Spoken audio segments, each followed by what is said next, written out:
Hello, everybody. Welcome to Quantum Witch Cafe, your safe place to talk about anything fringe, paranormal, strange, UAP, if you're fancy, UFOs, and finally, cryptids. We've also extended to dark romance authors, horror authors, any indie authors or authors that want to come talk about their books as well. This is a book-centric podcast, as you might know already if you follow me for a while. But tonight, I have the honor of having Matt Pruitt, who is a Sasquatch researcher. I hope that I can, if that, I'll let you introduce yourself. But Matt, who are you? What do you do? And like, what got you into this topic? Well, I've been pursuing the Sasquatch phenomenon for a little over 20 years now. And I've tried to wear a lot of hats over that time. So I've done a lot of things from, working with volunteer organizations, two major organizations, I would say, within the realm of Sasquatchery. And then I've worked on like various media, some of the shows, like, for example, Finding Bigfoot that was on Animal Planet, worked on a few episodes there, produced podcasts. I currently produce a podcast with Cliff and Bobo from Finding Bigfoot. Well, technically two podcasts with them that we do each of those once a week. And recently wrote a book on the subject. But mostly I would say like I spend as much time as I can pursuing it in the field, trying to test the hypothesis to see if there really is something, biological, corporeal behind the mythos or the legend of the Sasquatch, or if there's a biological origin to the Sasquatch phenomenon. So wear a lot of hats, try to do juggle a lot of different things within this field. So it's hard to summarize all that in a soundbite. So hopefully that's sufficient for you. Yeah, that sounds good. So you have a little bit more, in my opinion, more of like a grounded approach when it comes to studying Sasquatch. A lot of people want to attribute it to more of like the metaphysical or paranormal, interdimensional type of things. Whereas maybe when I was reading your book, it sounded like I was almost reading like an anthropological study on something. So what gives you, what is your stance on Sasquatch? You said you want to look for a lot of biological evidence, and what is your opinion about other theories out there, such as the interdimensional theory? Well, we could spend the whole, I guess, hour or probably multiple hours trying to address all those points. For me, I mean, when you look at the phenomenon, and I try to define it as such because it is something people claim to observe and or experience, and it does seem to be something that has some effect on the environment, let's say. And so you have claims that make up a large, component of the phenomenon, and then you have physical items that are sort of touted as or interpreted as evidence, and that can be trace evidence in the form of footprints are probably the most prolific example, but then you have other impressions like handprints or partial body impressions, and then real physical evidence like hair samples that are, not attributable to known North American mammals, but might share some characteristics, at least according to some experts, with other primates, et cetera. And so when you look at the whole of the phenomenon, you sort of see the way it's presented, and you would infer that it's describing some kind of mammal, because what people describe seems to be some form of living thing, and it's covered in hair. So you would again infer mammal, and then looking at the physical characteristics, or what sort of mammal are we talking about, be some sort of hominoid or some form of ape. And so I think that's the best starting point based on the available claims and the available evidence. And then to test that hypothesis, for me, for example, like I would want to be out in these places and see like, well, can I observe what other people claim to observe? Can I experience what other people claim to experience, et cetera? And so that's the best starting point, because if you have a hypothesis, or at least if you're trying to develop a model, like an explanatory model, because, it might seem strange. Like I know you had said that, I seemed fairly grounded, which, I hope I do seem that way. I hope I am grounded, but at the same time, to a lot of the rest of the world, they're like, oh, you're pursuing Sasquatch. That's not at all grounded. They think it's sort of like far-fetched or fringe. So Right. it can be sort of a no man's land, so to speak, at times, where it's like you're on this island. But in that regard, to try to develop an explanatory model of like, well, what's going on here? How do we explain, like, what's the cause, the origin of this phenomenon? I do think, well, it's important to stick to the knowns, first of all, or at least as a starting point, as a sort of like minimalistic model. You make the shortest necessary reaches for explanations, and you would start with the known. Because I do think, and I'm sure you see this in other topics, like when you open the door to the unknown, well, then it's endless. You can invoke Yes. any number of explanations that are all equally valid or invalid.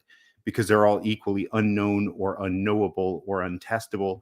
And so I think the fact that what people describe seems to be mammalian in nature, shares characteristics, it shares behaviors, it shares, sort of a ecological trends, let's say, with other apes, that's a good starting point. We can look in the fossil record and we find similar apes to what people describe, or at least apes that have, similar habitat, seemingly similar diets, et cetera, that lived in the right place in the right time. And so in developing that model, I mean, in a lot of ways, a hypothesis is it's sort of like a story. It has a narrative structure that provides an explanation for an observed phenomenon. And so I think, well, if you can craft a story, a hypothesis, a model that works within the narrowest set of constraints possible, and if it holds up as an explanatory model, it answers it or addresses a lot of these questions were, let's say, mysteries, then it's probably the most likely to be correct. And so in the 20 years of, reading and researching and interviewing witnesses, pursuing this in the field, I do find that sort of biological model to be the most likely source. In the book, I explore the idea of, okay, well, if there is no such animal, then it's most likely then some element of the human mind, some production of the human mind, whether that's an element of the psyche, let's say, some sort of involuntary production, or, if it's not that, maybe it's a host of voluntary productions, i.e. lies, fabrications, hoaxes, etc. And spoiler alert, like all those things could also be true equally. You could have, real animals that fit this description, and that people do lie and fabricate things, or people misinterpret mundane stimuli and misinterpret it as the Sasquatch, let's say. But for me, that biological model, I do think within the narrowest constraints holds up. And therefore, I don't feel the need necessarily to reach out further to try to invoke like the supernatural or the extraterrestrial or the interdimensional, the metaphysical, etc. Yeah, that makes a lot of sense. So you do a lot of, I wanted to ask you, is cryptid even the right description for something like Sasquatch, or would you call it something else? Is there a more, scientifically appropriate name for it besides Bigfoot, Sasquatch, stuff like that? Probably not at this point. I mean, I understand why people would because there is sort of, Bernard Heuvelmans, who I haven't read very widely, but is considered one of the fathers of cryptozoology, along with Ivan T. Sanderson. Both described, the study or the search for hidden animals, which is essentially, the translation, let's say, of cryptozoology. And so animals that are, reported to exist and are yet unrecognized or unvalidated, unverified, undiscovered, etc., are referred to as cryptids. And so I'm sure Sasquatch for most people falls under that category, under some like technical rubric, let's say. I don't tend to use, I don't read that widely in cryptozoology. I don't read very much about like, lake monsters or marine monsters, so to speak, or, some of the other stranger, or to me, maybe less plausible cryptids. Like I mostly focus on the Sasquatch in North America, and then mystery apes in other parts of Asia, essentially, or maybe Australia, if you're going to include the Yowie. That is what holds my interest. And so whether we said, under the broader umbrella of cryptozoology, call them cryptids, or as the sort of like sub discipline maybe that I focus on would be like mystery apes, these ape-like creatures that are reported to have been observed and to whom, some evidence is attributed, but are as yet unrecognized or undiscovered. And so there's sort of all those terms work, but I just use Sasquatch essentially. Could you say Sasquatch is a cryptid? Well, certainly, but I know we could squabble about like terminology or nomenclature all day long, but yeah, for sure. I just wanted your opinion on that. Based on your research, is this Sasquatch, is it closer to us, or is it closer to another ape family or another like hominid? Well, it'd be difficult to say, if they do exist. Obviously, you'd have to have some sort of, sequence, some genetic material in order to derive a DNA sequence to see exactly where they fall in terms of relatedness. But, we're all fairly closely related in terms of us and the extant great apes. And so even something that's as far away from us in relatedness like the orangutans, still we share roughly 97% of our DNA with orangutans. So that's pretty close. You know, it's a very minor difference. And then obviously that trends closer as you go to gorillas, and then our closest living relatives, the chimpanzees. Now, based on the available fossil evidence, you know, the fossil record is very limited, but we do have, you know, there are candidates or contenders within the fossil record that I think make a good ancestral model, let's say, or an ancestral candidate lineage. One of which being this giant Asian ape line that was essentially, it's been recently referred to as like a sister clade to the orangutan. So the orangutan would be the closest living relative of these apes, which are presumed to be extinct. There's two known genera there, Indopithecus, which is much older, 8.6 million years ago, roughly, or the age of the fossils that we have at hand. And then the younger genus, Gigantopithecus, whose fossils are roughly 2 million years old to about 80 to 100,000 years ago, or at least that's the closest to us in time. And so I would, you know, as I posit in the book, I would say that that seems to be the most likely ancestral candidate if the Sasquatch is a living creature, because Gigantopithecines were very large, that the largest apes that ever lived, or at least the largest apes that are represented in our admittedly incomplete fossil record, they were contemporaneous with our ancestors. You know, they co-occurred with Homo erectus in Asia for over 1 million years. And they would have had access to North America via Beringia at multiple points in time during their tenure. And so if we look at something that is more closely related, well, then we'd have to look at other candidates within the African ape lineage. And so, you know, there are a number of proponents who, for example, support like the robust Australopithecine line as being a plausible ancestral lineage for the purported Sasquatch. I'm not as convinced on that one because I think you need a lot more leaps. You need a lot more alterations to make that work personally. And so, but if it were something of that line, then that would be something that would be much closer to us than even chimpanzees are.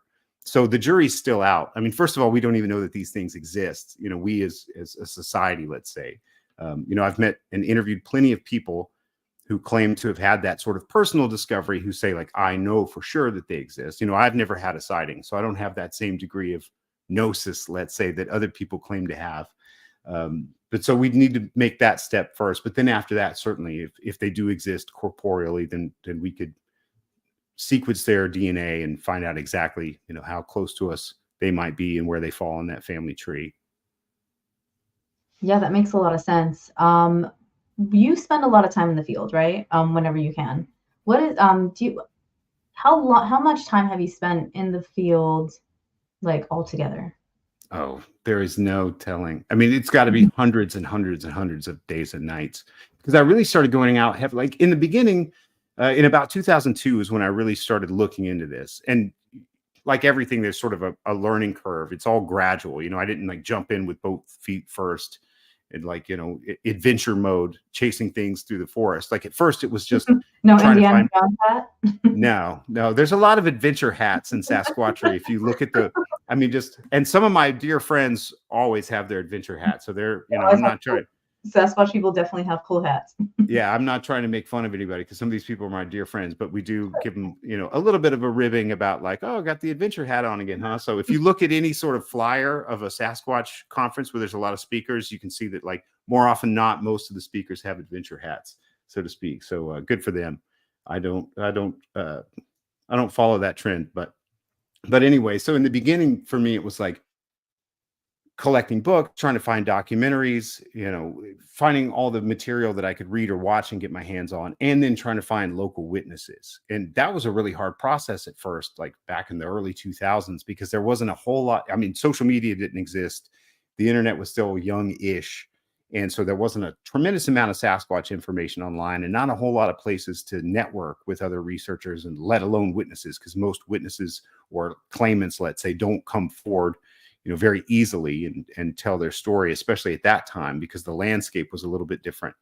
And so in the beginning, any sort of time out in the field would be really just visiting places near me, because I grew up in Northeast Georgia, just be visiting those places where people claim to have had sightings or encounters, and just seeing it for myself, you know, just laying eyes on it with no real expectation that I would see tracks or that I might actually encounter one. It was more just trying to understand the claim a little bit better by visiting the environment, having that understanding. And then in about 2004, I started going out in the field more with a bit more intention. There was a television series around at that time that was produced by Doug Hychek, who later produced Monster Quest. He had already, by that point, produced a really great documentary called Sasquatch Legend Meets Science. And he did this very short-lived series that ran on the Outdoor Life Network called Mysterious Encounters. That was essentially the first reality series about Sasquatch. It was sort of like the precursor to Finding Bigfoot. It even featured some of the people that would later go on to be in Finding Bigfoot, like my friend and co-host Bobo from Northern California there. And so when I would watch that show, they would go out in the field, and like some of the things that they would do would be, because there's a host of recorded sounds, vocalizations, and other sounds that are attributed to Sasquatches or associated with Sasquatches. And so these people would go out and in places where reports had, been generated, or, places that were hotspots, so to speak. And they would go out in these environments and either emulate those sounds themselves or, play the recorded versions through loudspeakers, and sometimes get these responses of the same sounds coming back from the wilderness. And to me, that was fascinating. Like, oh, I never thought that, never occurred to me that you could take this sort of behavioral approach like you would with coyotes. If you're somewhere where coyotes are around, if you howl like a coyote, they'll howl back, and that's how you can figure out that coyotes are around. And so once I had seen that show and been open up to that element of field research, then I started jumping in with both feet. And then that's just escalated. In the beginning, it was just places around North Georgia, and then it expanded to other parts of the Southeast. And then I was traveling around the country. And, and at one point I did have a full-time field research project. And in a single year, I was in the field 200 days and nights in 1 year alone. Wow. Now those were not consecutive. So it'd be like, 3 nights, come home, 5 nights, come home, something like that. Cause you've got to come out and, wash your field clothes and recharge your batteries and dump all your SD cards and review, all your audio and all that fun stuff, the tedious stuff. So cumulatively, yeah, hundreds of days and nights in the field. And, again, no sighting yet at this point, but, I've definitely had other experiences that were consistent with what people attribute to the Sasquatch. Okay. I've heard those sort of vocalizations, especially there's one sort of vocalization that's attributed to Sasquatches, and it's the most often recorded one. It's very loud. It's this big, loud, bellowing, moaning howl that sort of ascends in pitch to a certain pitch and then sustains and then descends in pitch. It almost sounds like an air raid siren. That's the thing I would say it's most similar to.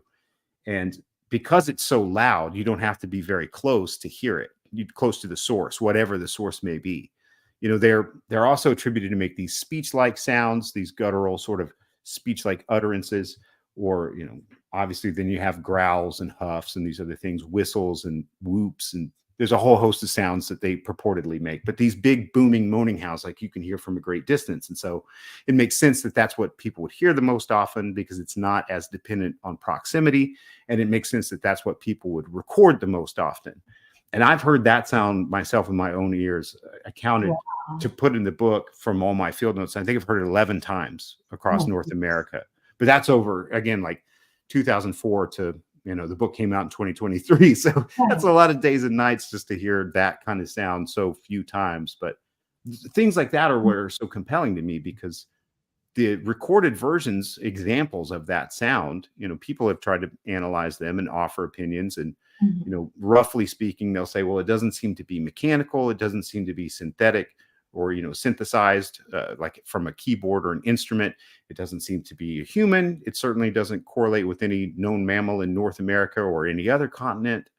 So what is it? And so I can tell you, I don't know that the Sasquatch exists the way that it's claimed to exist, because I haven't had that direct gnosis, but there's some mammal in North America that makes that sound with a wide distribution, because I've heard it in Georgia and I've heard it in Oklahoma and I've heard it in the Pacific Northwest and a number of places. So those kind of experiences, while few and far between, are really, they'll fuel you for the next however many years. And I think sometimes people, because we always get focused on like, what have you seen? What have you heard? What have you experienced? And so you can lay those things out, and then someone might get the impression like, oh, you've had a lot of things happen. And it's like, not statistically speaking, there's times that I've gone like 6 years with nothing happening. Oh, wow. Just no luck. So it's not like things happen all the time. Like most days and nights, nothing happens, but it's still fun and a fun pursuit. You get to go camping, be outside a lot. Absolutely. So before I get to my other questions, what triggered this? Like, did you have this interest when you were little? I know you kind of touched on it, but what was like the moment where you're because this has obviously taken in the best way, taken over your life, this is your main interest of study. So what happened where you were like, I have to, like, I can't let this go? Because especially you say, like, what keeps you going after not having any experiences or hearing anything for 6 years? Like, where did this passion come from, and how do you keep it going? Well, it's really a lot of things. I mean, there's always a sort of impetus, I guess you could say, for a lot of people's interests, like whatever they get introduced to, or something's introduced to them somehow. And so, without belaboring the point too much, because I've told the story so many times on podcasts, like when I was young, a group of friends and we intended to go camping, fairly close to where I grew up in Northeast Georgia, close to the house that I grew up in, where my mom still is. But this is when I was a teenager, so obviously I was still living at home. It was the summer between my junior and senior year in high school.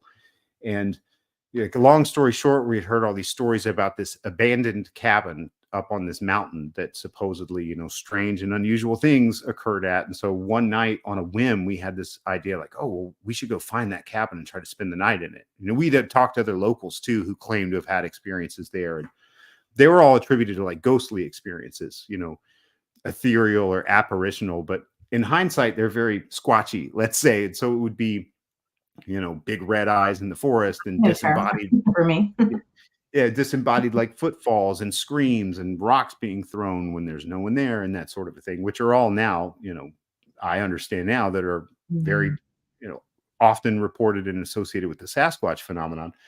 But I mean, this is the Southeast, it's the Bible Belt. And so it was all of that sort of experience was seen through a spiritual lens. And so it was just like, oh, this place is haunted. It's evil. Don't go there, which is, like when you're a teenager and people tell you that, it's like, okay, we're going to go there. That's just, it's just the impulse. And so we had set up a little camp at the bottom of the foot of this mountain with no idea where this cabin was, other than like, oh yeah, it's somewhere on the side of the mountain. Like, okay, we can find it at night in the dark, because we arrived well after dark, and set up our tents and coolers and all that. And so again, long story short, which I've already made long, but the five of us, when climbing, walking up basically an old roadbed, heard a lot of these sort of classic behaviors, let's say, or experienced these classic behaviors where we were being followed, which seemed like on both sides. So like two individuals in the dark. It sounded, fairly large, fairly heavy. When we would stop, they would stop. We would turn off our lights and we could hear movement, but these things didn't have lights. And so we were like, are those people? How can those be people in the forest without flashlights moving around in this darkness? And branches being broken sounded like branches being broken, ripped from trees and then struck against trees. And, we were like, what is this? What's going on? What's going on? And these vocalization sounds, including one of those sort of bellowing moan howls. And then it sort of escalated. Big, huge tree snapped and was pushed over close by us. And so we were just at a total loss, like, because I grew up, going with my father on hunting trips. I'd gone fishing with my dad a lot, did a lot of hiking and camping.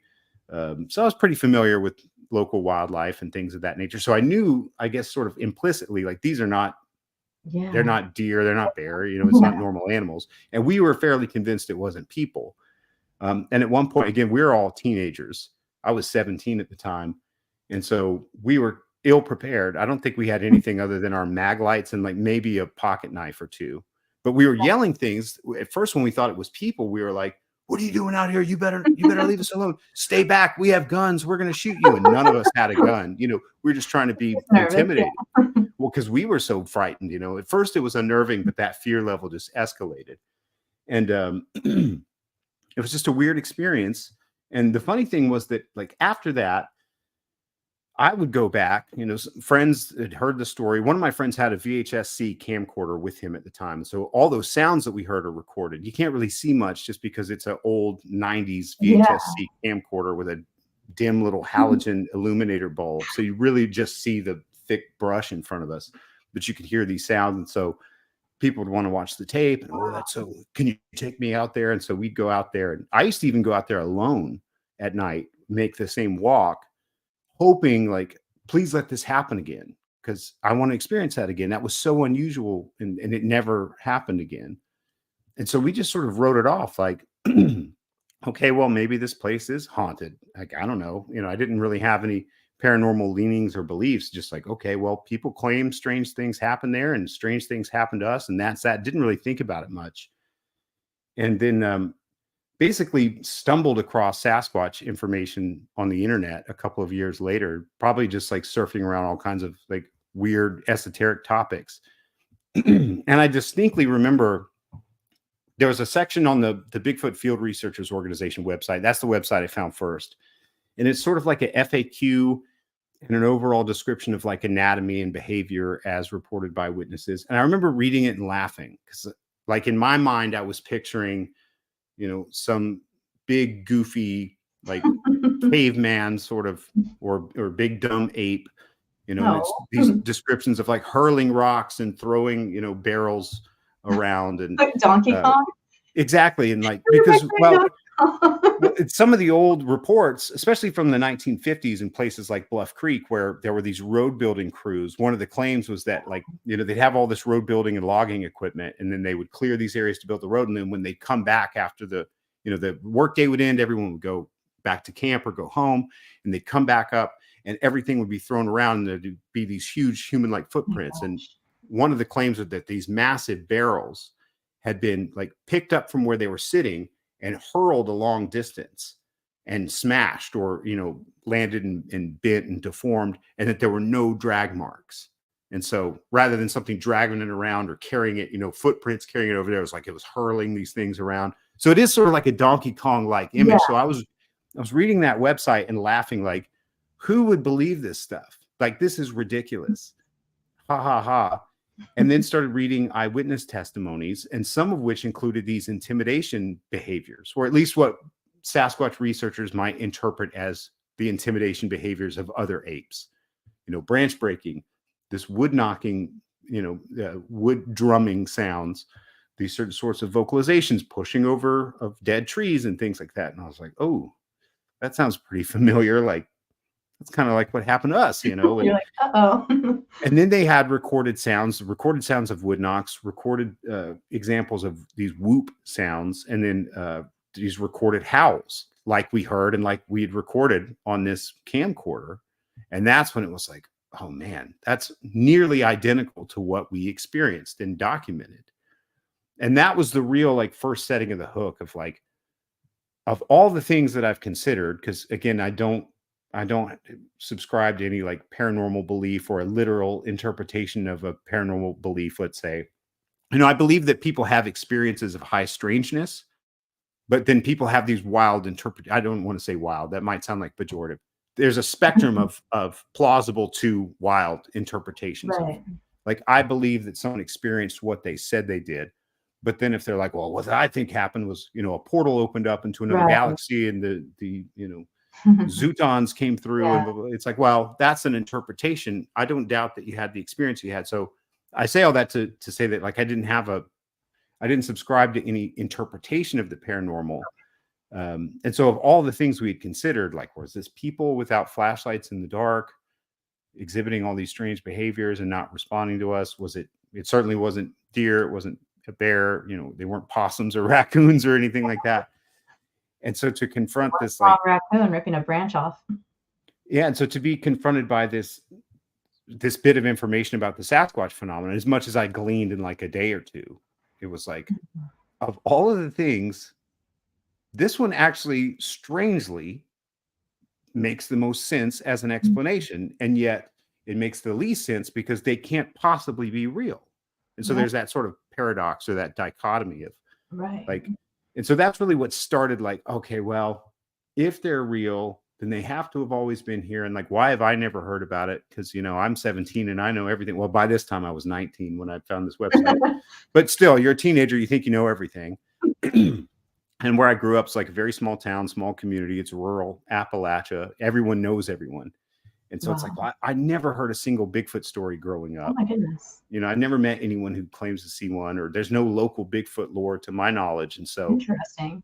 if they're here, they have to have always been here. And so that's really what started it. And looking into historical archives to realize, like, oh, there's a lot of print media accounts that predate the year 1900 where people claim to see animals fitting this description in North Georgia. They might have had different nomenclature back then, calling them like wild men is a pretty common term, or other sorts of, like, booger is another one, sort of like a derivative of boogeyman.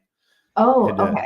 it's like That an makes Appalachian thing. So they call them like wood boogers or woolly boogers. Oh, And wow. then it's strangely, like, I encountered that term later, and people are like, oh yeah, the woolly boogers. We got woolly boogers around here. And I'm like, how have I never heard of that? Um, Oh, Appalachia, so much. oh, So much exactly. lore. And so that was like, I honestly thought, like, oh, well, I'll get to the bottom of this. I'll figure it out. And I really thought, like, I'm going to hit a dead end. Like, I'm going to see that, no, the whole Sasquatch legend goes back to 1958, in Oh, Bluff Creek, California. And like, oh, no, maybe it goes back to the right. 20s in British Columbia. And like, oh, maybe it goes back into the 1800s. It's like, no, the more you dig, the more you find. And then when I started meeting local witnesses, that was a really powerful thing, because I was able to find people who had, or who claimed to have seen them right Yeah. where I grew up in these places. And like, as with an Right. interview show, or if you're interviewing witnesses in person or whatever the case may be, like, it's a pretty powerful experience to sit with For sure. someone, especially like if it's someone from the community you grew up in, where it's like, oh, this is so and so's mother, or this is so and Right. so's father. Like, I know, or like my dad was the local doctor. And so it'd be like, patients of his My goodness. who had some positions of authority, like in whatever their profession was. And so it's like people that you are more prone to trust by reputation, because they do have a stellar reputation in this small Right. community. And so to sit with someone like that, and they're like, yes, I've seen one, and they describe it and they take you to the place, it's like, that's a powerful thing. It's very compelling when you talk to people like that, especially when they're talking, like their whole demeanor changes. I've noticed this with like experiencers, whether it be a paranormal experience. I haven't talked. There was one video I kind of want to send you of two girls that my friend was working with that had a really weird experience with something. And it sounds a lot like a Sasquatch, the way they're describing it. And it scared them to the point where they were like, one was like paralyzed, and the other was like, no, let's go, because she was so afraid. But you hear her telling this story, and you're like, wow, like they experienced something strange. And the reason I say maybe a Sasquatch is they were in Northern California, and they also had they describe like a big hairy thing is what they saw before the other one snatched the other one to run away. So it's really interesting. Really quick, there's a few. I want to say hello to Sylvain and Joe. Joe, you don't have to answer this if you're not comfortable. He wants to know where you're based at. Oh, I'm in Middle Tennessee, in the Nashville area. Okay, Not a beautiful. very squatchy place at all. So I have to drive many hours to get to all my favorite This is my squatchy favorite spots. word, squatchy. You're the first person I've heard. Well, I attribute it to, I think there's probably a couple of people, like there was a guy named Scott Harriet who made a documentary called Squatchin', as, Oh, as sort of like the verb, but my friend Bobo, who, if anyone's ever seen Finding Bigfoot, like, he's such a larger than mhm. life character, and he's one of my favorite people. And so if somewhere has the characteristics, whereas I might normally, or in writing, describe like, viable habitat. Right. You're Oh, very proper with your writing.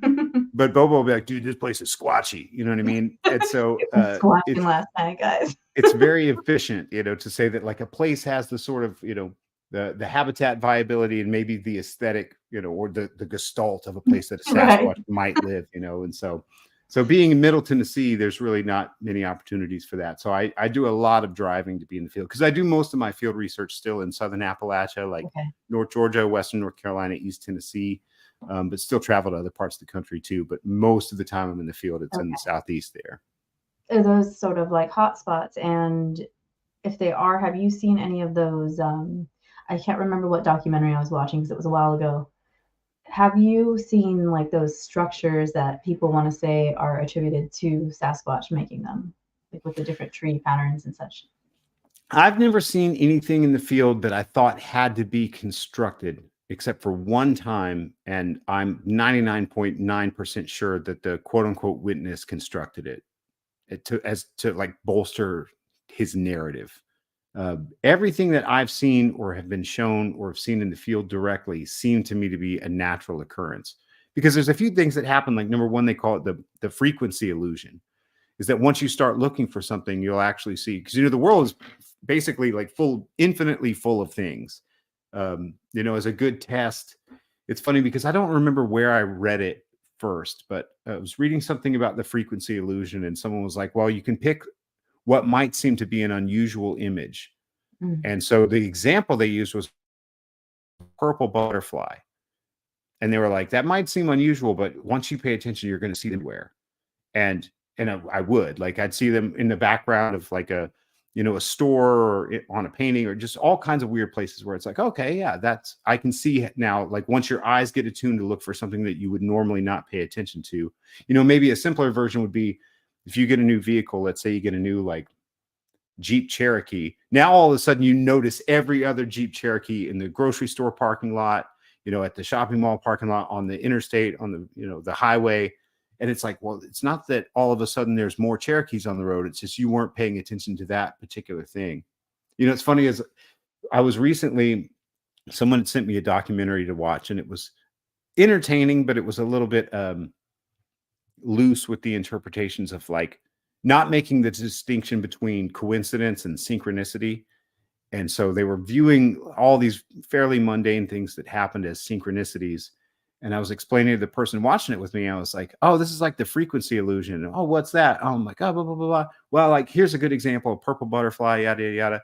And then within a couple of minutes, the next shot of the documentary was someone in their living room talking, and on the back wall behind them was a painting of a purple butterfly.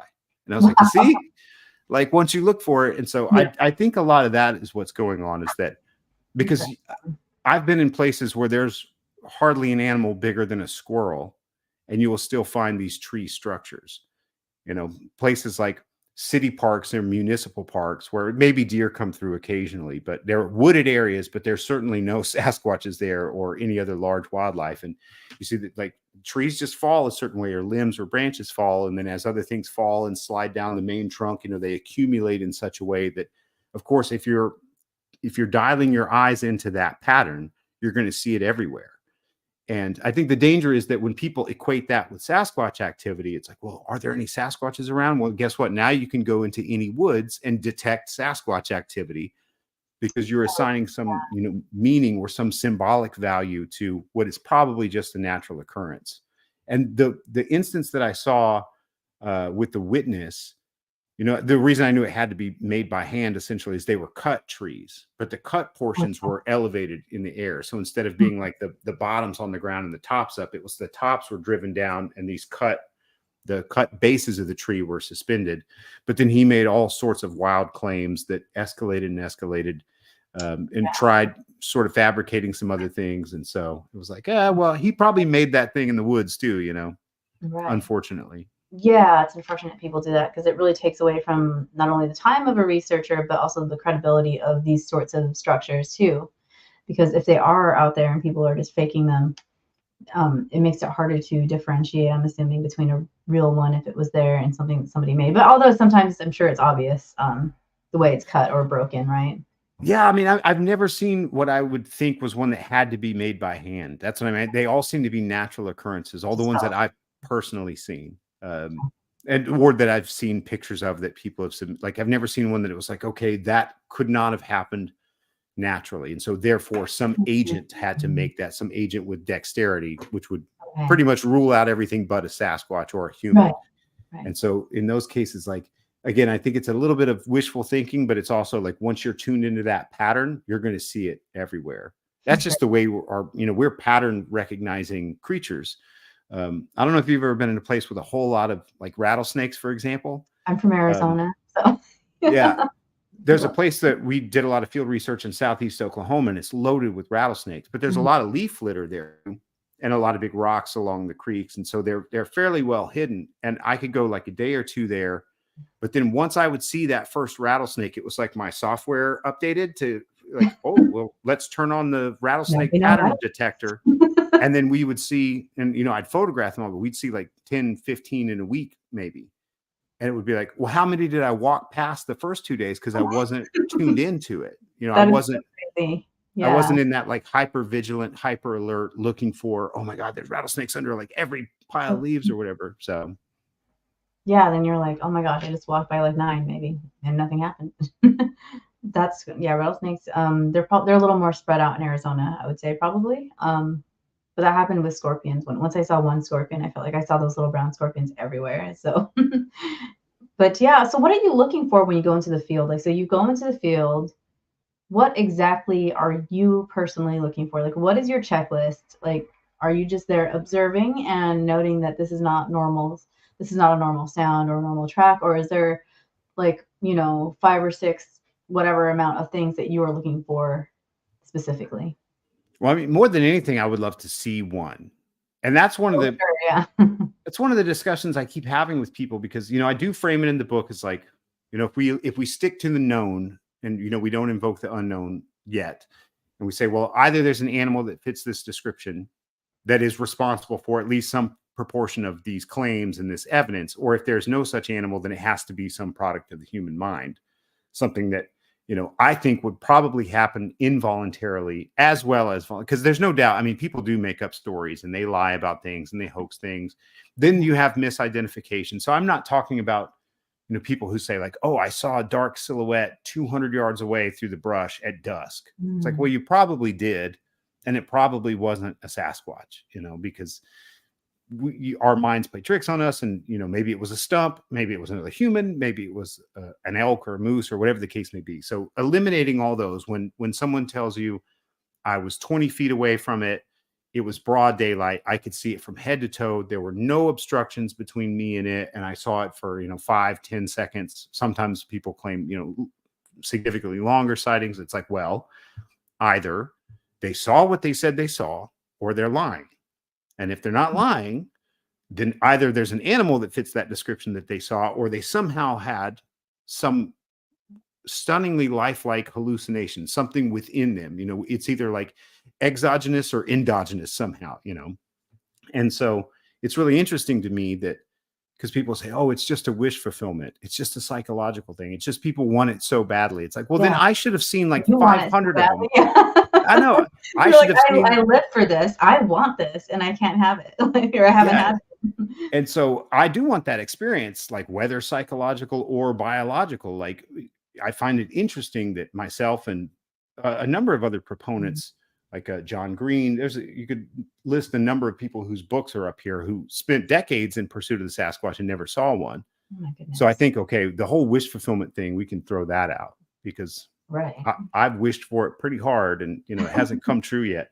But so that's the ultimate goal, would be to see one. But in terms of the other things that I look for, I would personally be very glad to find highly detailed tracks. Now I've seen tracks where there were visible toes in the field only 2 times. One time they got eradicated pretty quickly, unfortunately, before we could really document them. It was an enthusiastic. I don't want to derail on a side story, but some interesting things happened. And, there were a number of us that were spread out and one person had a thermal imager. And so we got on these radios like, hey, get that thermal down here. It might still be around. And this person didn't know how to find us. So I had to go back up on the trail to get them, to lead them back. And in the meantime, some other people came down and we were trying to tell people, hey, just probably like the minimal number of people, don't go down there. And so by the time I got back down there, those people were literally standing where it was. And they're like, yeah, they said it was right here. And it just trampled all of it. It was at night. So they didn't think to look down. Yeah, they were like excited too, I'm sure. Oh, I would be so frustrated. And then there was one other time, which is documented on Finding Bigfoot, the very premiere episode. We filmed that outside of my hometown. And there were tracks found there with visible toes. And so, but obviously, there's other characteristics of these impressions that would tend to rule out a boot print or, a registered bear track, where the forepaw and hind paw sort of overlap during the step phase to make basically like a superficially elongated track. Okay. So, but tracks would be the number one. I try not to deal too much with things that are too ambiguous. Again, like tree structures, where it's like, well, if nature could have made that, then it probably wasn't the Sasquatch. And so I don't need to devote time here based on that versus, You know, if I saw a series of very large, very deep impressions that you could easily rule out humans or bears, because, you know, deer and elk, they don't leave impressions, anything like that. And it's like, okay, we might be in the right place. And maybe there's one around, or there was one around very recently. I tend to look at it like when you look at various categories of evidence, let's say, you know, footprints or impressions, vocalization recordings, or you could put those under the category of like multimedia evidence, whether it's photos or video or audio. It's like there's a lot of really good stuff in there that's you could categorize like up in the best of its class in each particular category. And so while I might be compelled personally in the field by things that might be of lesser quality, again, if there was a long line of tracks that were, you know, 18 inches long and, you know, 7-8 inches wide at the ball and 5-6 inches wide at the heel, like this is a big, massive thing with a long step length or long stride length. But, you know, if they're not very clear, then, you know, it's not going to be the sort of thing that I'm going to devote time to putting forth into the public and then trying to defend as Sasquatch evidence. Yeah. So I've seen things of that nature, but I also understand like, well, if something of much higher detail has been offered and it didn't qualify as sort of proof or didn't sway that many people, like, why would I expect that something of lesser detail would have any impact? You know, that'd be a sort of like an unrealistic expectation. So I look for those things personally, almost like guideposts. Like, am I in the right place? Am I looking in the right area, et cetera? But I don't necessarily, you know, rush out to the world and say, look what I found, everyone. Yeah. Because I'm still looking for something that's like equal or better than the best evidence presented thus far. Better situation. Yeah, that makes a lot of sense. But most of what you experience are sounds, because, you know, in a densely forested environment, you have to be fairly close to something to see it, because you don't often get a very long line of sight, especially in the East here, you know, like in eastern deciduous forest, like Southern Appalachia, because it's all been logged. Most of it's secondary and sometimes tertiary forest. It's like jungle thick. And so you'd have to be really close to see something clearly in most cases, versus, you know, if something's a quarter of a mile away, but is howling really loudly, like, oh, you can detect that. So most of the experiences are in that sort of sound category, by and large. I mean, I think many more people hear Sasquatches than see them, I would say. And like I said earlier, I've heard plenty of these vocalizations and experienced things like, you know, rocks being hurled, or, you know, projectiles, let's say, where it's like, well, that's either a person or a Sasquatch. I mean, bears don't throw rocks, and, you know, no other North American mammals tossing rocks. And so in a lot of those cases, you can somewhat reasonably rule out humans, or like human aggressors, let's say. So for me, that's the main things that I would be looking for or hoping for or paying attention for, would be characteristic sounds, you know, not just like a bump in the night, but a vocalization that no other North American mammal makes, tracks that are like nothing in North America makes, but that are consistent with tracks associated with the Sasquatch. And then hopefully one of these days, some sort of visual. Oh, I really hope one comes and like puts its arm around you by the fire. I hope so. I kind of wonder, like, because I have pursued this for so long, and I am trying to answer the question, like, for my own satisfaction too. I mean, because as I described towards the end of the book, it's like, well, if you're trying to define your expectations, then there's sort of like tiers. Like, well, if you want to prove it to yourself, you're going to have the best time, because you get to decide what constitutes proof. And I've met plenty of people like that who heard a bump in the night and found a divot in the ground, and that was a Sasquatch, and you can't change my mind, and I know they're real. It's like, well, now if you want to convince another person, now you're playing by their standards. Like, maybe they say, hey, divot in the ground is just a divot in the ground. That's not a footprint. And bump in the night is just a bump in the night. That's not proof. And so you have to play by that person's rules, you know. And then if you want to prove it to the world, or at least to, you know, the standards of institutions that are sort of entrusted to deem something, you know, real or valid or true or whatever, then you have to play by these very high standards of academia, science, etc. So I guess I'm kind of simultaneously trying to do all those. Is like, I do want to know for myself. Like, I might be very convinced, but I don't have that gnosis, you know, that absolute, like, yes, I know without a shadow of a doubt. But I also wonder, like, if I did know, would I have done all this? Like Oh, good point. you know, if Sasquatches exist and that's what we encountered that first night, if one had stepped out into our flashlight beam, you know, and you could see it from head to toe, I would have had the answer. Five Right. of us would have had the answer. You know, we would have gone like, we know they're real. We saw one, you know, undoubtedly. And maybe I never would have looked into it again, because honestly, like most Sasquatch researchers, a lot of them had some sort of formative experience, but most witnesses do not become Sasquatch researchers. It's like, you know, most UAP witnesses, they don't all become like dedicated diehard Right. students of the entire UAP phenomenon and then devote Mhm. their lives to trying to collect evidence and interview other witnesses. You know, a lot of Mhm. them are like, hey, I saw this thing, I know what I saw, and that's enough for me. And they Yes. move on with their lives, you know. So part of me does wonder, like, maybe if I had gotten the answer too soon or like prematurely, I wouldn't have embarked on this journey, which I'm very grateful for the journey. Obviously, I've had a lot of fun adventures and Mhm. also a lot of like headache and heartache, but you know, it's a frustrating thing, as you know, like pursuing a fringe subject and trying to be grounded. It's like it's an invitation to a lot of headache for sure, but Sure, more yeah. than that, I've met a lot of my best friends and had a lot of like incredible adventures, been to a lot of beautiful places. So I'm certainly that outweighs, there's much more to be grateful for than to like fret about. But um, so I guess to that degree, I should be grateful that I haven't seen one yet. I guess, I don't know. Yeah, I don't it's one of those things like, what would you do now? Do you know what I mean? Say you got like the best picture of one or video or something, and then you're like, okay, so it's real. Like, would that fuel you more? Would you want more, or do you think you would stop? You know, it's such a up in the air thing. We do have a few questions before it, because I don't want to be completely selfish with you. Where in the Pacific now? Where in the Pacific Northwest has he investigated? Oh, a lot of different places. So when I was, let's see, this would have been 2008. I moved from Georgia to Washington because, you know, yes, there's a long history of Sasquatch in Southern Appalachia, but the Pacific Northwest is sort of like the mecca, so to speak. And I was always really compelled to go out there and spend time in the field there. So I lived out in Washington for 3 years.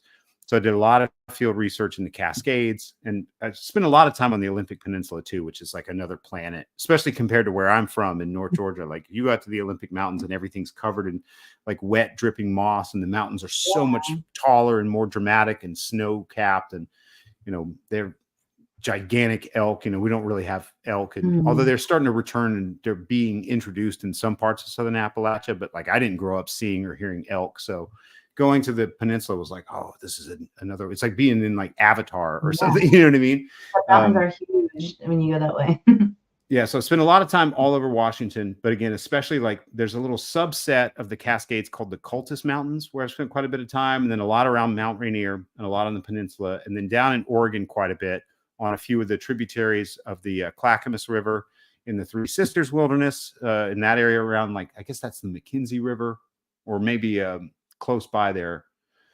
And then down in Northern California, I've been to the Patterson-Gimlin film site, you know, spent a little time around like Patrick Creek and some of these places, but most of it was in Washington. I made a couple of trips up to British Columbia, Harrison area, Harrison Lake and Oh, all that, but British Columbia that's is beautiful. absolutely, absolutely. Yukon and British Columbia. Like I drove through there with my husband. Our honeymoon was road tripping from Arizona to Alaska, Oh, so wow. it was so beautiful. I mean, That like is a British haul Columbia. though. Yeah, it was fun. You know, it was just us. Oh, I So it bet. was camping at the most beautiful places.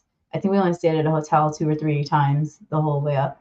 But it was just going into Canada in British Columbia and Yukon it was just breathtaking to me, being from Arizona, like our little hills, you know what I mean, that we call mountains.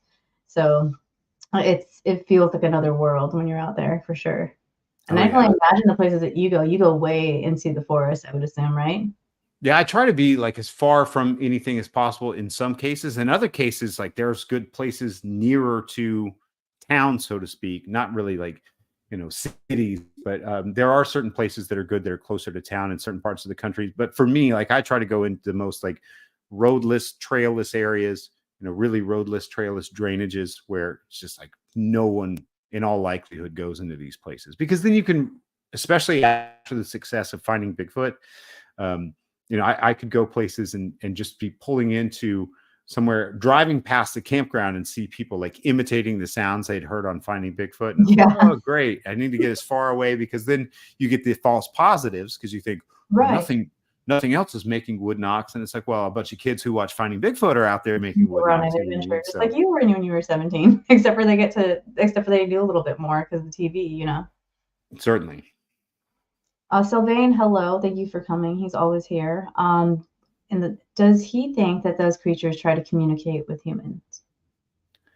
In the most like rudimentary sense, I would say, in the same way that animals try to communicate something to humans. Cliff, the other co-host of Bigfoot and Beyond that I produce, often says, because they will do these displays that seem to be intimidation behaviors, whether it's like stomping or thrashing vegetation, as people report, these really loud, powerful screams and vocalizations that seem to be directed at people, or, hurling rocks, things like that, where people always bail. I mean, now Sasquatch researchers, we try to sit through that stuff because that's what we're there for. We're trying to experience it, But, for the average person, they're out, they just right place, right time, or for them, like wrong place, right time, and this stuff happens and they run away. And it's like, that's the communicated message. It's like, you need to leave. And so we always joke like, well, Sasquatches don't speak English, but they're effective communicators. That's what Cliff always says. And so in the same way that a dog growling at you is communicating something, right? Like back off. Exactly. So, certainly people interpret certain behaviors as communicative or interactive, but not in the sense of other phenomena. I know people feel like they're in communication with, whether it's like apparitional phenomena or even UAP or non-human intelligence. There's really nothing like that in the body of Sasquatch claims. There are outliers, but by and large, no. I mean, the vast majority of Sasquatch reports are actually pretty boring and mundane. Again, most people would go like, you think Sasquatches are real? Like, that's fantastic and outrageous. Like, well, once you get kind of past that, it's like, well, what do they do? Oh my God. It's like, well, 99% of the time, throw rocks. The person sees the Sasquatch and the Sasquatch sees the person, and they both turn and run as fast as they can. That's the majority of reports. Or it just happened to like cross the road as a vehicle was going by, or it was just standing there as a vehicle was going by. Like, they're pretty boring, mundane animal behaviors. So a lot of the times they're really super dramatic ones where, they're interacting with a single person over, many, many years. And it's like those outliers. It's like, well, it's probably not as it's being claimed. There's actually a few romance books, like paranormal romance with Sasquatch. Yeah, I remember when that became a thing. I was like, okay, look what I found. And like, it's kind of funny.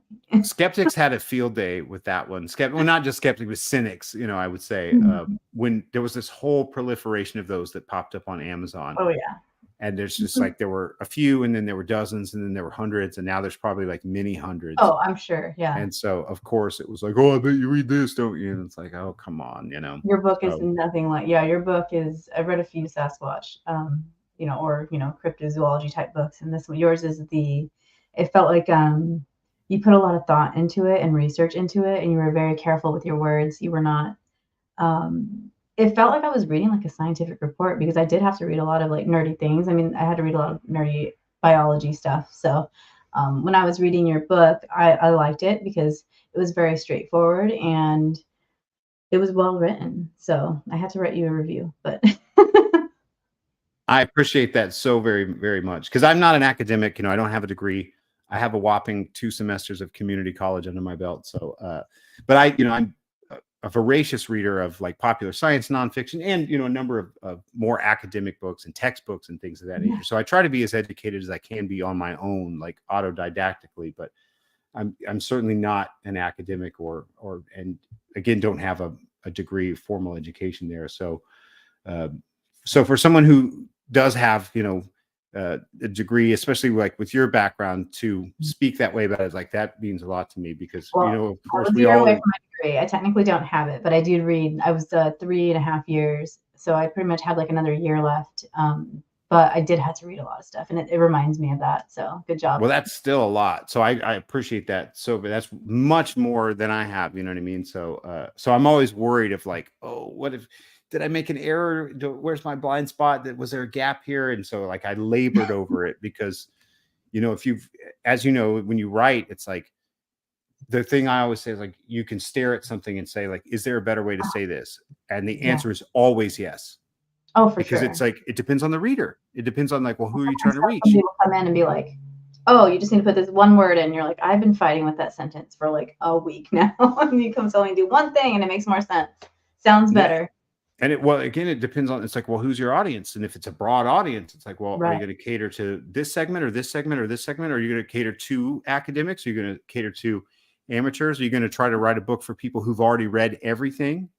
And then you're leaving out the people who've not read anything about the subject. And if you write it only for people who've never read anything, then maybe you'll bore the people who've read everything. And so there's like, again, that you get in that paralysis by analysis of like, am I saying this the best way? And so eventually you have to go, I think this is as good as I can get it. I have to move on, but I still like worry about it whenever someone reads it. I'm like, oh, please don't hate it. You know, Oh, yeah. I guess we all feel that, I'm sure. Oh, for sure. Even if you're writing, like, I came from like technical writing and scientific writing through college. So writing fiction right now, it's the same thing. You're like, what if people don't like my characters? What if they, what if I left something out that should have been there? What if there's a plot hole? Like you worry about everything because you put so much time and effort into it. It's like almost like putting part of yourself on a page. So even with your type of writing that is more, grounded, you're not writing about vampires like me, but like you are still writing about something that you put a lot of time and research into. So I could totally imagine that, or I totally get it. Was there anything that you didn't get to talk about tonight? Because I don't want to keep you too long. Was there anything that you wanted to talk about with your research, or do you have things coming up you want people to know about? There's nothing that comes immediately to mind. Because I greatly appreciate the conversation. And so I'd like to live in that conversational sort of dialogue space, and being a sort of a co-host and a producer of a podcast, the three of us try not to go into anything with like, here's what we're trying to get across, like an agenda. Or if we're like the host, it's like, we don't try to impose a script on, hey, here's all the things we want to know. We just try to open it up and let a conversation flow. And so there's nothing that comes to mind of like, oh, I really wanted to talk about this tonight. Like, well, I always ask because no, certainly you are a researcher, so there are times when people are like, oh yeah, I wanted to talk about, like I didn't get to talk about this aspect of my research or this aspect of Sasquatch or whatever they're researching or writing. So I always double check with people, but I do like that conversational flow as well. So I appreciate that very much. And then, yeah, if people are interested in the subject, obviously the book is as much as I could pack into, a book, within a certain set of constraints. Like I knew I wanted it to be around like 300 pages and probably no more than like 100,000 words. So if I wasn't careful, it was going to turn into some giant like tome. So it's as comprehensive an analysis of the subject as I think I can offer in those constraints. So if anyone's interested, the book is available on Amazon, or there's signed copies through the North American Bigfoot Center, which is my friend Cliff's website. And then, our podcast is called Bigfoot and Beyond with Cliff and Bobo. And it's a lot of fun. I mean, there's a lot of Sasquatch podcasts out there. And so ours is a little bit different in that it's these two guys that are the main hosts. Like they have a huge audience from the television series they did, but they've also been best friends forever. And they're very yin and yang. Their temperaments and their sort of their interpretive frameworks for looking at the Sasquatch subject. And so it all makes for a very good, fun, entertaining show. We do interview a lot of witnesses and academics and other researchers, but there's also quite a bit of levity in there, which I think makes our show a little different. So if anyone wants a fun Sasquatch show where you'll also learn something, hopefully check out Bigfoot and Beyond with Cliff and Bobo. And I do have your website in the description, so that should take people to all the different places, right? Absolutely. So I put that in there so you can find, the book and all that, and anything that you're doing. Are you doing any big events that you want to talk about in 2024? Certainly. So I'm doing the Ohio Bigfoot Conference. I think that's May 4th. I might have to pull up the website, but if you search Ohio Bigfoot Conference 2024, you'll find it. I'm pretty sure it's May 4th. That's at Salt Fork State Park in Ohio. It's a great conference. Every year that I've been or spoken there, it's been amazing. And then I'm also doing the Great Florida Bigfoot Conference, which is in June. So you could Google that as well. Those are the next two big speaking events I'll be at. So if you're in Ohio or in Florida, come say hello. Yeah, for sure. And then definitely read the book. I would say that it's well-rounded. Anybody could pick up this book, and if you don't know anything about Sasquatch, you'll learn enough from this one to kind of like pique your interest and look into other books. If you have read about Sasquatch and Bigfoot or whoever you're trying to call it, this one stands out to me as being very straightforward but still easy to read. You will have to take your time reading it because the way that you word things is technical at times, but I mean that in the best way possible. So, I mean, I like stuff like that. I'm also a nerd. So if you're a nerd and you like Sasquatch, go read his book is what I probably just should have said. But definitely all the stars on Amazon for me, even though I haven't officially done that, I will because I know reviews are important. Thank you so much for coming on, Matt, and giving me your time. I've kind of like had you on my wish list and I was afraid to reach out to you. And DJ's like, you gotta just reach out. He said he would go, so I finally anytime. I still get nervous approaching guests, especially since I've had so many like Sasquatch or Bigfoot researchers just like not be interested.